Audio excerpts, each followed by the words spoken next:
Hello YouTubers. Today I am going to be doing a video on a remote control called Sofabaton. One word, and I'll show you some more details. And this particular company, I wanted to see if it's a replacement for Logitech Harmony. As you know, Harmony is no longer going to be in production, and I'm not sure when I'll lose capabilities from it as I buy new products to support my video, my television. So I decided to start looking for something to replace it. I'm purchasing the Sofabaton U2.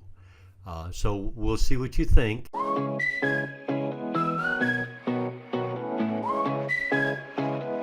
Today we have a new product we're going to show you. It's called the Sofabaton. And you can see here that we got the box. It's the U2 version, so it's the newest version of Sofabaton. And as you look at it, it comes in a nice box, and you can it controls up to 15 different devices. It does have a macro key, and there is a screen on this. We'll show you when we get it set up.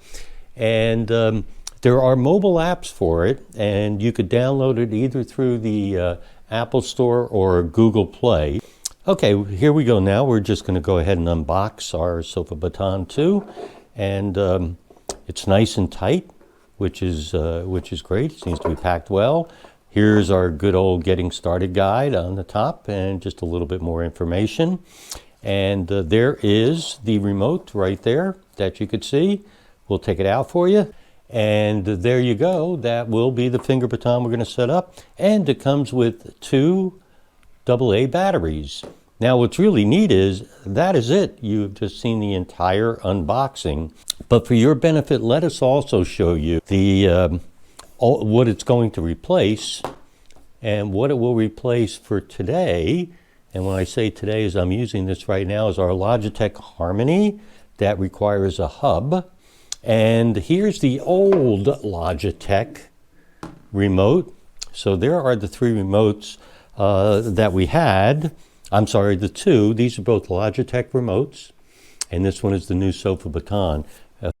Well, here we go now. The first step in the directions would be to go ahead and put the batteries in. And remember, it comes with 2 AA batteries. So here we go. And they're on the back, and all you have to do is slide it out. So there's a little indentation. You just take that, you push it down, and you pull out that piece. And here we go. We'll put the batteries in for you.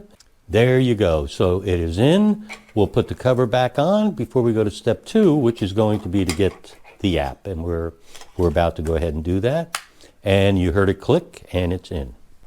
I have downloaded the app. In my case, I have an Android phone, so I downloaded the app from the Google Play Store. And that was simple. I had to set up an account, and that also was very simple. So we have an account, we have the app, and the first step the app is going to take us through is we want to pair our Sofabaton to our phone. So we'll go to the Sofabaton remote, and we're going to press the bottom 2 keys on the left and the right of the number 0 until the screen says pairing. So here we go. And look what popped up, Bluetooth.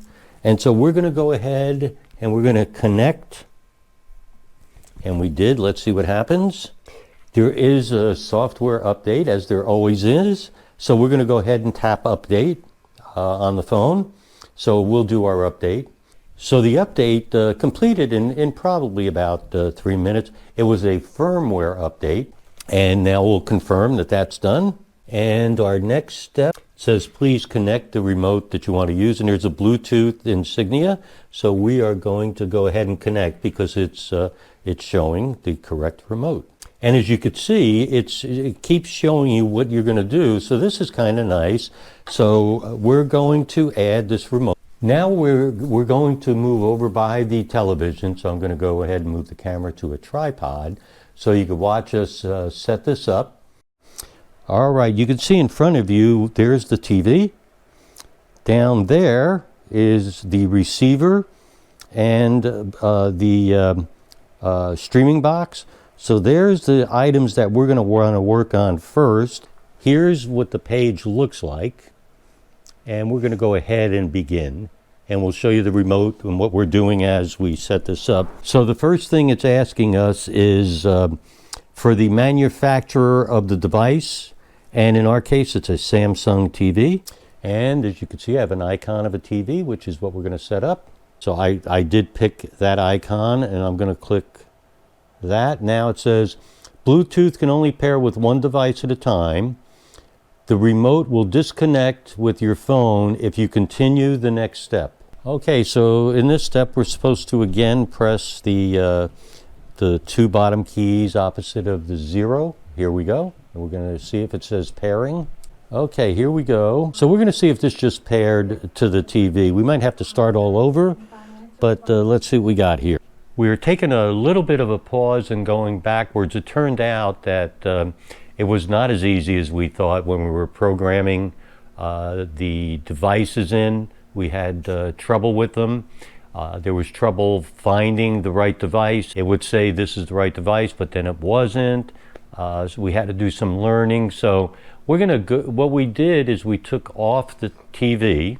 We have a Samsung TV. So we're going to go ahead and we're going to put that back on because now we think we know how to do it properly. So we'll put the TV back on, and right after that we'll program a macro for you to take a look at. One other item I'd like to mention to you, we did find that there's two ways that you can connect. One is via Bluetooth and one is via infrared. Our connection is through infrared. So here's what we're going to do. As you can see, we have a Yamaha receiver, and we have our DirecTV device.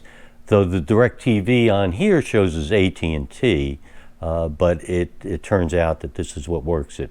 So let's go ahead and add a device. So I'm going to come over here, and there's add, and we're going to do infrared, if you remember. So there's infrared. So here you can see on learning, it's if we'll show you after we get the remote downloaded. And then searching, we're going to go ahead and search for this device. And our device is going to be a television and a Samsung. On searching, it gives you a whole list of products. We're going to go down to Samsung. And so there's Samsung, again, with a whole list. I'm going to take a guess that this is the one. As you could see, I tapped what I think the correct TV is, and it's showing you what their remote would look like on Sofabaton. And we're going to work on that in just a second. Then I hit next, and now I'm going to select an icon here, and this icon should be a TV. And right now, if you look at the Sofabaton, you can see that we're uploading onto that the IR code for the remote. Well, we have uploaded to the remote, and you can see here the app is showing all the keys that are assigned. And we're going to go ahead now and press our power button to turn on the TV and see if it works. And it did. So it already is now connected to the TV. And if you look at the front of the remote, you're going to be able to see it now has 3 devices. It has our Yamaha, our AT&T, and it also has television, Samsung. Now, if you notice on the television screen, it says no signal. And the reason is that both the DirecTV device and the Yamaha receiver have not turned on. So in a moment, that's the macro we're going to put on to turn on all 3 of those devices. Our next step is we're going to create a macro. And what that means is we're going to try to set up one button that you would press and it turns on all 3 devices. So that's the first macro that we're going to do. We're going to use we have 3 devices, and we're going to focus on what's called the AT&T device. Now that happens to actually be for a streaming box that we have down there. So we're going to focus on the streaming box because once it turns on, that's the one we're going to want to use constantly. So let's see how we do this. So what I'm going to do is I'm going to AT&T, and I'm going to remote keys, and you can see everything in green is a key that's been assigned. Anything that happens to be in orange would be a macro key, and we don't have any. And learned keys will be in blue, and we don't have any of those yet. and Bluetooth keys, which we're not going to have any of, will be in red. So we're going to start by picking a button. We're going to take the power button up here, and let's go to that, and we're going to clear that key. So the first thing I'm going to do is clear it because it's already assigned. So clear, and now if you look at that key, it is clear. I'm going to tap it again, and now I'm going to create a macro. So the next thing we're going to do is we're going to add, and now I'm going to use the commands database, and currently it's on AT&T, so I want to power on all three devices. So you have to do them one at a time. So let's do AT&T, and they have a power on and a power off, which is a little bit unfortunate, as you'll see in a minute, but let's power it on. So I tap power on, got a check mark, and now the trigger, and now I'm going to do that, and I'm going to save it.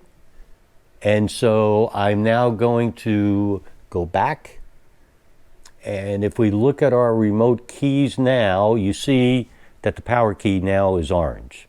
And that means it's going to be a macro key. I'm going to do the same thing with the two other devices, and then we'll come back to you. We have downloaded and created our macro key. So on our Sofabaton, currently now we will be able to turn on all three devices on our remote. So we'll go to AT&T on the remote, and as you can see, we've highlighted AT&T. We'll press the power button, and all three devices have turned on. So the receiver is on, the streaming box is on, and the television is on. So we now have a macro key, and it was extremely easy to do. It was very, very easy once we had figured out a couple of things. So I highly encourage you, as you use this, to set that up. Now there is one thing that we're going to go ahead and fix right in our next section. And when we turn off, when we power off the macro key, the issue is that the AT&T DirecTV box does not turn off. And if you remember, we mentioned to you that it has both a power on and a power off button. And so here is the DirecTV remote, and you could see on the top that there is an on button and an off button on the top row. So we'll fix that and we'll be back to you. Here we go with a quick look for you. We're going to turn on the three devices and then power off the three devices. So we just pressed power. So it's a macro key that in fact turned all three devices on, and you could see that they are all on. Now we're going to power off, and this is a new macro we created the same way we created the old one, and we're going to press that key which we're pointing at, and here goes.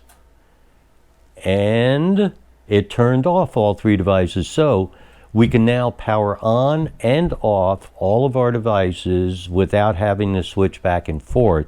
The next macro we're going to do is to show you how we're going to control the volume and sound from the receiver off of the AT&T line on the remote. We're going to go ahead, and on the bottom is a Yamaha receiver. We're going to do a volume up on it and a volume down, but both from our AT&T device, not from the Yamaha, with the intent to only have to use one device to control everything. So here we go.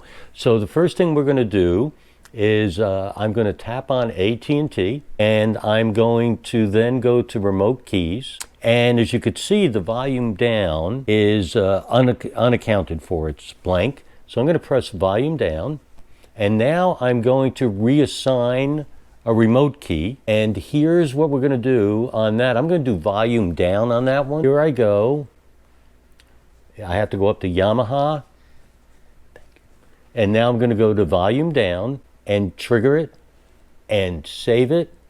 And done, and you see both the volume up and volume down on AT&T are accounted for. So we're going to turn the TV on, we're going to lower the volume and raise the volume from the AT&T device. All three devices have now turned on using our macro key that we created.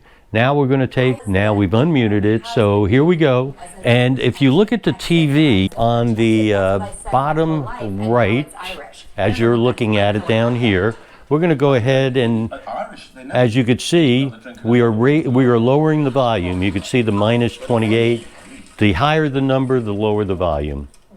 And now we're going to go ahead and raise the volume. And again, you'll see that now going down lower. You just say thank you, that was lovely. Yes, so I do. So we have raised and lowered the volume. And the third key that we're going to do, it will be exactly the same as this. We're going to do the mute key.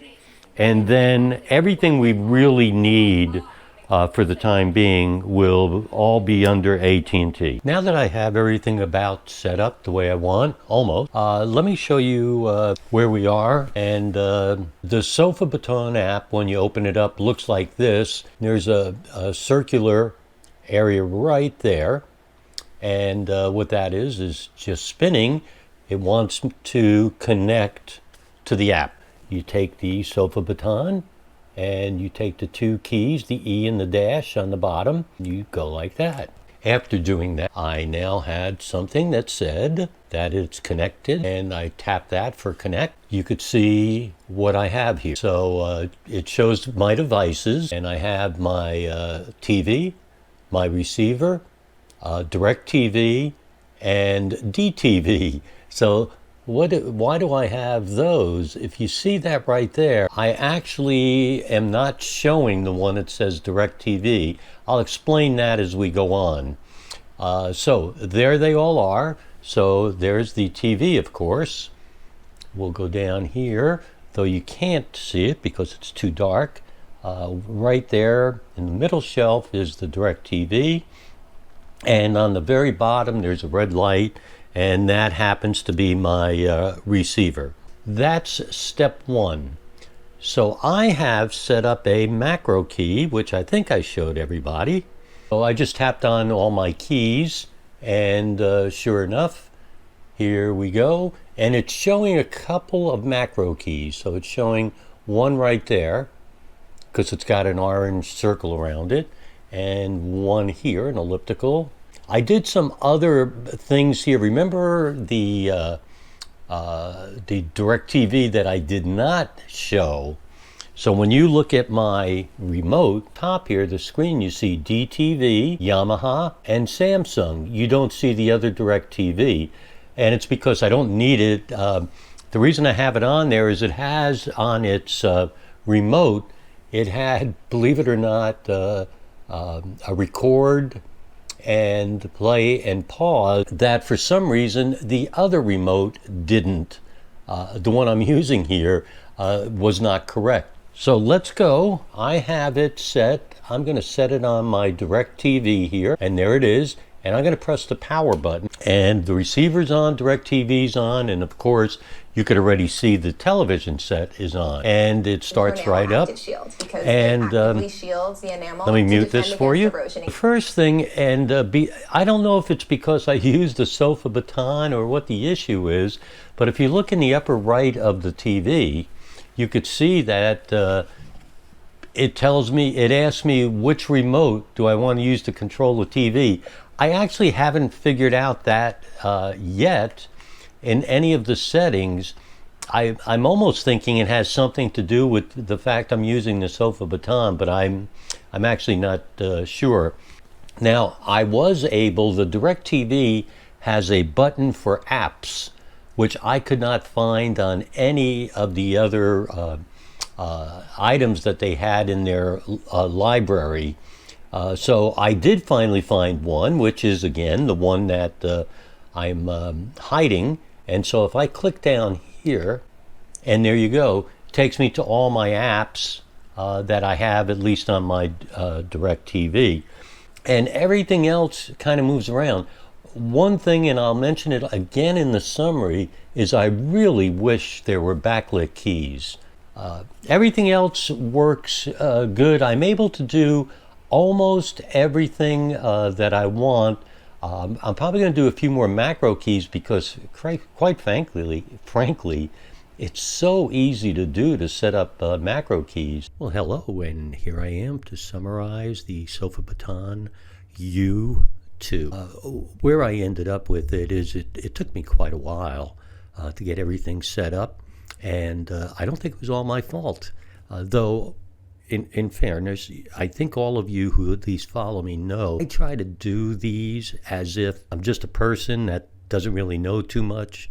I'm just going to open the box and try to set it up, plug it in or turn it on and see how I can set it up and make it work. So the couple of things that I did notice, one is I really wish it was backlit.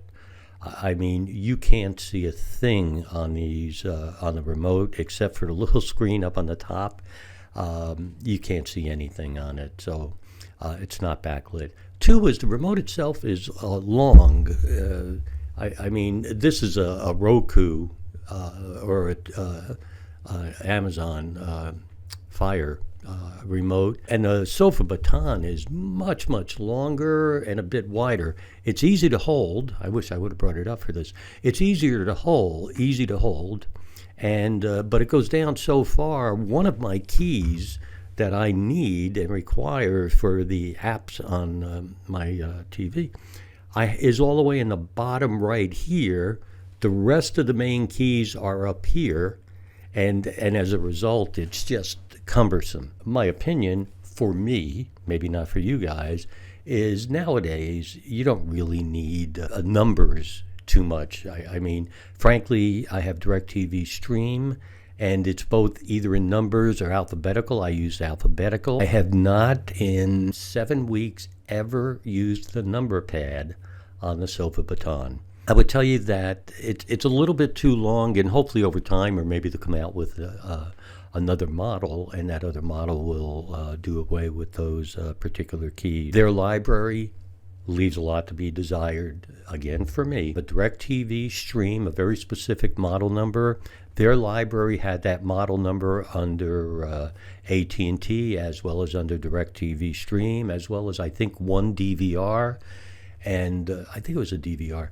And it was horrible. I eventually, as I showed you in the video, I combined a couple of their library remotes together, hid one of them, and got almost everything I wanted. Not 100%, but almost. And I'm happy with it right now. I'm using it, and I'm happy with it right now. And the result of this was the learning.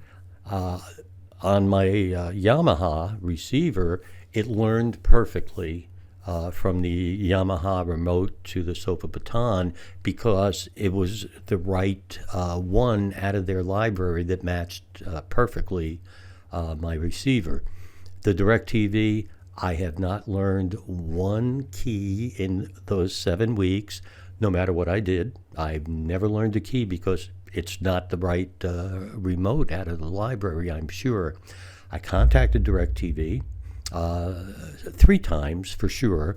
The first time they took a long time to answer. Fairness to them, it was at the end of the year, and it's obviously both a busy time and a vacation time.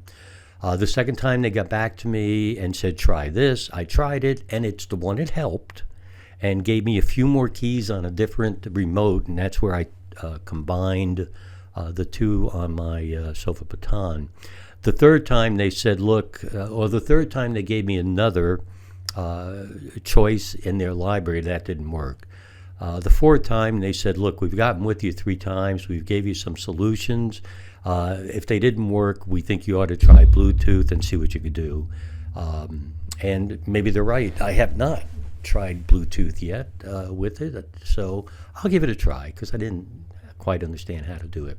So at the end of all of this, I think on a scale of 1 to 5, with 5 being the highest, it's probably a 2.5 going towards a 3 for me. As far as the setup, the size and configuration of it, and a few things that I've already mentioned, lack of backlight and whatnot. But I think it's not an alpha, it's not a beta. This is truly a coming of a Harmony replacement, a Logitech Harmony replacement. So, Sofabaton, I really wish you guys the best because I could see what the future could hold. And for everybody else, apologies because the videos that I had to put together, it took me a week to edit it because I had to stop, go back, retry this, do different things. Mostly, I think because of user not being prepared to do it. But anyway, that's where we are. Thank you all so much for watching.